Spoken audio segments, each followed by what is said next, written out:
Aproveito esse momento para abrir uma outra reportagem do Carlos Madeiro, e aí mudando de assunto, e que ainda segue repercutindo bastante, que é um veto do presidente Lula à pensão a crianças com microcefalia vítimas da Zika, e que tem revoltado mães pelo Brasil afora. Essa reportagem foi uma das mais lidas na nossa página desde ontem, e ela traz a informação de que o presidente Lula decidiu vetar integralmente o projeto de lei que previa a indenização por dano moral e concessão de pensão especial a crianças com microcefalia e outras deficiências permanentes decorrentes da síndrome associada à infecção pelo vírus da Zika.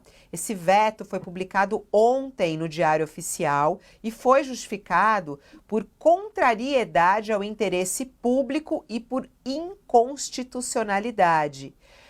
Bom, vamos lá, ô Madeiro. A gente sabe que a repercussão tem sido grande, a reclamação gigante sobre isso. O que as mães têm falado sobre essa decisão do presidente Lula? Olha, vou te dizer uma coisa, viu, Fabíola? Eu cubro esse caso desde 2015, né? Foi aqui no Nordeste que surgiu isso. A presidente, na época da OMS, veio aqui. Foi um alerta de emergência global por conta desses casos de microcefalia, né? Quem viveu na época, tem idade para lembrar, sabe como isso foi impactante no mundo inteiro.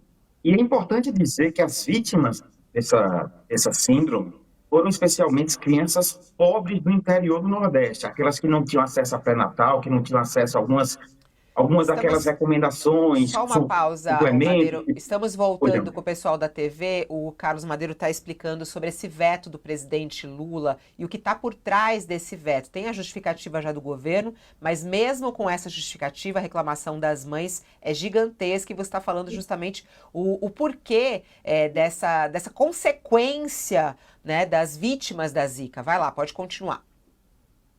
Então é o seguinte, desde 2015 acontecem esses casos, né? A OMS declarou emergência mundial por conta disso, dos casos de microcefalia, depois viu que não era somente microcefalia, havia uma série de problemas que causavam no cérebro, no neuromotor dessas crianças.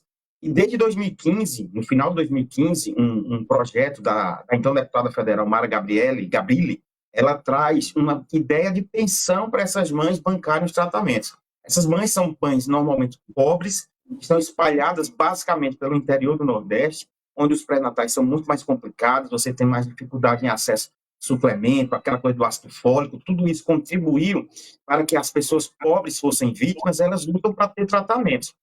Lembre que apenas os grandes centros têm esses tratamentos, pelo SUS é extremamente limitado, planos de saúde só cobrem com basicamente ações judiciais, e essa pensão seria para bancar próteses e medicações caríssimas que eles tomam, e há muito tempo se tentava isso. Esse projeto foi discutido na Câmara, aprovado, foi ao Senado, aprovado, inclusive, com emendas que foram dadas pelo senador Jacques Wagner, que era líder do governo do PT, tudo foi encaminhado, voltou à Câmara, a Câmara em dezembro aprovou. E o que aconteceu? O presidente, segundo a Associação das Mães, das vítimas dessas crianças, elas não foram chamadas em momento algum pelo governo para negociar alguma saída, algum tipo de melhora, e o argumento oficial é que isso causaria uma despesa permanente, sem uma fixação de onde viriam os custos. A gente está trazendo já uma matéria que o parecer do Senado, ele cita, sim, onde poderia ser tirado e como seria o custo, né, qual seria o custo, 185 milhões ao ano, um valor ínfimo, comparado, por exemplo, à pensão a militares, a filha de militares, né? O recado que as mães se revoltam talvez seja mais por isso. Quem é que tem direito, afinal? Uma pessoa pobre, vítima da negligência do Estado, e não deu pré-natal, e deixou o mosquito prosperar, e não protegeu essas mulheres no tempo certo? Então, a dúvida é porque o presidente Lula vetou sem negociar uma saída. A MP, que dá 60 mil, ela é muito pouco perto da necessidade do que elas já gastaram e da necessidade do que elas precisam gastar nos próximos dias. Por isso, a repercussão tão negativa, uma mobilização para derrubar o veto no Congresso Nacional.